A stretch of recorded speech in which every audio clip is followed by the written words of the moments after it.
Genbes, saya Liana Victoria, ahli gizi. Di video kali ini, kita akan membahas tentang pola makan yang sehat untuk remaja putri dan apa saja gangguan makan yang mungkin terjadi pada remaja putri. Kita simak sama-sama yuk!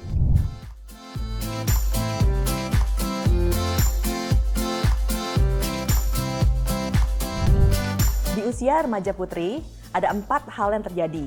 Yang pertama ada akil balik atau tumbuh kembang yang secara drastis terjadi, sehingga ada kebutuhan makro dan mikronutrien yang bertambah pesat secara mendadak.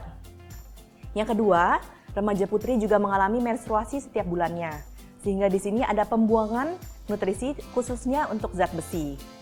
Yang ketiga, biasanya remaja putri itu ingin menurunkan berat badan, tapi dilakukan secara tidak sehat, sehingga asupannya berkurang tanpa digantikan dengan substitusi yang sesuai. Dan yang keempat, biasanya waktu yang dihabiskan di rumah itu menjadi berkurang, sehingga berkurang juga asupan dari masakan rumahan. Padahal kita tahu bahwa masakan rumahan itu biasanya lebih tinggi kandungan nutrisinya dibandingkan yang kita beli dari luar. Yang kita beli dari luar itu biasanya lebih tinggi kalori, lemak tambahan, gula tambahan, dan juga garam, tapi lebih sedikit kandungan nutrisinya. Jadi kebutuhannya meningkat, pembuangannya juga ada, namun asupannya berkurang. Maka dari itu, remaja putri harus pintar-pintar memilih asupan gizinya sehingga memenuhi kebutuhan nutrisi hariannya di sela-sela jadwalnya yang padat.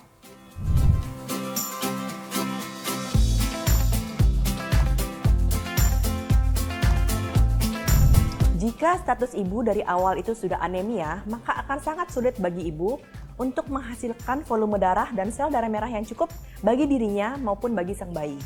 Terlebih lagi, status anemia itu biasanya menunjukkan atau indikasi sebagai status gizi ibu.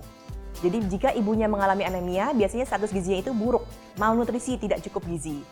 Maka tinggi kemungkinan bayi itu akan lahir dengan berat badan rendah, juga stunting. Selain itu, pola makan ibu juga biasanya menurun kepada anak, sehingga anak juga lebih tinggi resiko menjadi malnutrisi dan menjadi stunting.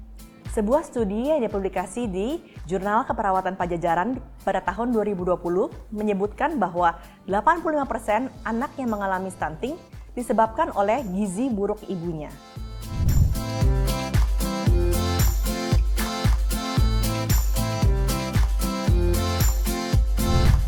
Jadi pertama kita harus menanamkan kesadaran untuk mempunyai pola makan yang sehat, berimbang, dan beragam dengan porsi yang tepat dan jadwal makan yang teratur.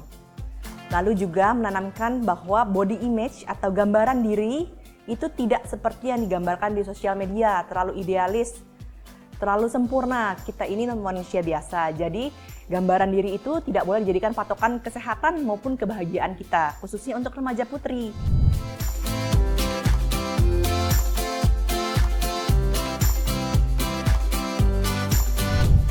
Perlu banget dikonsumsi setiap hari sampai kadar zat besi dalam darahnya itu menjadi normal.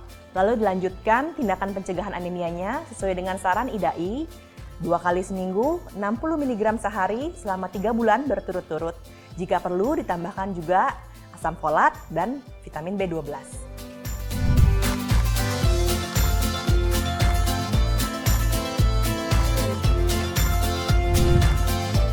Fakta. Jadi, remaja putri atau wanita yang mengalami anemia lebih tinggi resikonya untuk tidak mengalami menstruasi dan ovulasi atau pelepasan sel telur, sehingga akan lebih sulit untuk hamil. Jika terjadi kehamilan, juga lebih tinggi resikonya untuk mengalami infeksi atau sakit dan mempunyai bayi dengan berat badan lahir rendah atau BBLR.